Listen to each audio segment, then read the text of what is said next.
Moikka! Deo Saimaa Kitchen on tullut tänne Hauhalaan hanhifarmille. Me ollaan täällä Mikkelin ja Puumalan puolessa välissä. Minä olen Virpi, olen tämän tilan emäntä. Mieheni kanssa pyöritetään tätä Hauhalan hanhifarmi-yritystä. Okei. Tänään me tehdään hanhen reisipalasta. Tehdään sitä kesäkasvisten kanssa tai varhaiskasvisten kanssa. Ja me tehdään ensin pienet esivalmistelut näille reisipaloille. Eli tää vaatii semmosen esikypsennyksen. Noin 4 tuntia minimissään ottaa matalalämpökypsennyksenä. Ja me laitetaan sinne vähän tässä alussa. Me suolataan ne.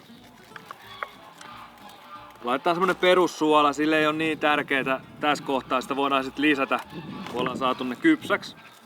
Mut pannaan vähän suolaa, pikkasen pippuria, tuoreita yrttejä. Mulla on tiimiamia salviaa tässä näin. Rosmariini toimii hyvin kanssa ja ihan loistavasti, mutta tää on tämmöiset perushyvät. Pikkasen pyöritellään, että saadaan ne maut tasaisesti. Pannaan vähän lisää suolaa tohon. Sitten mä oon sulattanut hanhen rasvaa. Tästä näin. Ja pannaan ne kypsyä silleen, että pannaan vuokaa hanhen rasvaa tavallaan silleen, että ne peittyy. Tietysti tossa niin kuin näkyy, niin siinä on aika paljon itsessäänkin tossa reisipalassa sitä rasvaa. Joten ei tarvitse tässä vaiheessa olla niin kuin mitenkään piripintaan toi astia. Muuten käy köpelösti, tulee yli. Joten tälleen näin. Ja sit pannaan uuniin. Voi laittaa folio vaikka päälle tai kanne, jos on semmonen astia. Ja matalas lämmössä voi eka antaa vähän vauhtia, eli semmonen 150 astetta vaikka puoli tuntia. Sit laskee sinne 100 pintaa. Vähän uunista kiinni. Tärkeintä olisi se, että se missään nimessä ei saa kiehua se rasva, vaan antaa niinku hautuu matalas lämmössä. Tän voi tehdä yön yli hyvin, kaikista kätevintä, että jos seuraavan päivänä rupeaa grillailemaan, niin sit vaan yöksi reisipalat ensin uuniin, niin sit pääsee nopeasti hommiin.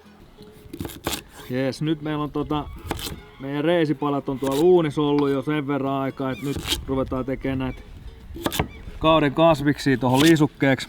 Mulla on vähän tätä pitkää punajuurta. Sitten laittaa vähän kukkakaalia, kesäkurpitsaa. Sitten mulla on vähän tankoparsaa, kevätsipulia. Pikkasen vedetään chiliä sinne. Tässä paistamisessa niin voidaan käyttää tätä hanhen rasvaa. Tää on ihan huikea hyvä.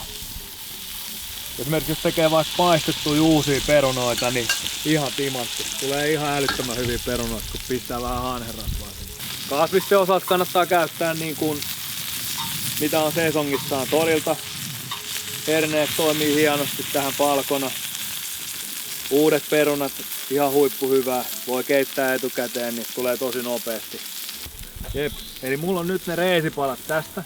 Ne on ollut kypsymässä tuolla esikypsymässä. Pannaan ne tähän nahkapuoli alaspäin eka. Saadaan nahka rapsakaksi.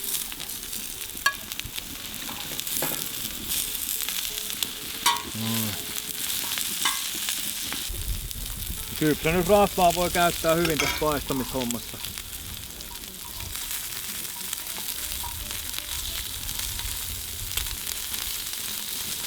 Viimeistellään niin sanotusti kevätsipulilla ja pannaan vähän chiliä sinne pikkasen. Chilin kanssa tietysti kannattaa olla varovainen, ettei laita mitään habaneroa kauhean isoa palasta. Nyt kun meillä on tässä kaikki kamat oikeastaan alkaa olemaan ihan just valmiita, että pieni hetki vielä niin ruvetaan tekemään annosta, niin Virpi voi vähän kertoa meille tästä tilan toiminnasta. Täällä Hauhalan hanhifarmilla me kasvatetaan hanhet alusta loppuun itse. Meillä on hanhiemot, jotka munii ja sitten munat viedään hautomoon ja tuotetaan hanhenpoikaset ja ne kasvatetaan kesällä sillä tavalla, että hanhet pääsee ulos laitumille. Meillä on tuotevalikoimassa noin 25 eri tuotetta ja ne koostuu hanhen lihasta, jalosteista ja säilykkeistä. Ja niistä suosituimmat tuotteet on hanhen rintafile ja sitten toki Martinpäivän ja joulun aikaan kokonainen hanhi ja sitten pateista perinteinen hanhipatee ja Marttipapan maksapate on suosituimpia pateita. Ja sitten valmistetaan säilykkeenä hanhenmaksapasteja ja hanhenrasvaa. Tää reisipoilla, kun tää on ollut tuo pitkään uunissa, tämähän on ylikypsää kamaa ja oikeastaan se on sellainen hyvä määritelmä, että se luu pitää irtoa sieltä niin kuin ravistamalla periaatteessa. Mutta me tehdään tänään nyt silleen, että me niin kuin näkyy, niin me vedetään tähän nahkavaan rapeeksi.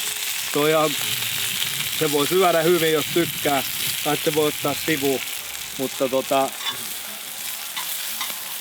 ihan vaan nopsaa, että kun se on ollut pitkään, niin sen kummemmin tarvii enää kypsyä. Ihan vaan viime hetkellä heitetään sinne vähän kevätsipulia ja pikkaset chiliä, niin saadaan ne kanssa sinne. Noin. Sitten vaan ruvetaan laittaa annosta kehiin. Ja meillä on kasvikset on sopivan paahteisiin ja hanheessa on rapsakka pinta tai nahka on rapsakka ja noin. Meillä on, sanotaanko näin, että tässä alkaa olemaan niinku tämmöstä kesästä grillimeininkiä viimeisen päälle Saimaalla. Noin. Sitten meille Vahtobruuveri Savonlinnasta, niin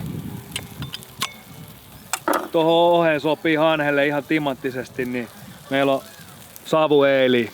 Tässä on semmonen kevyt savuisuus messissä. Avot.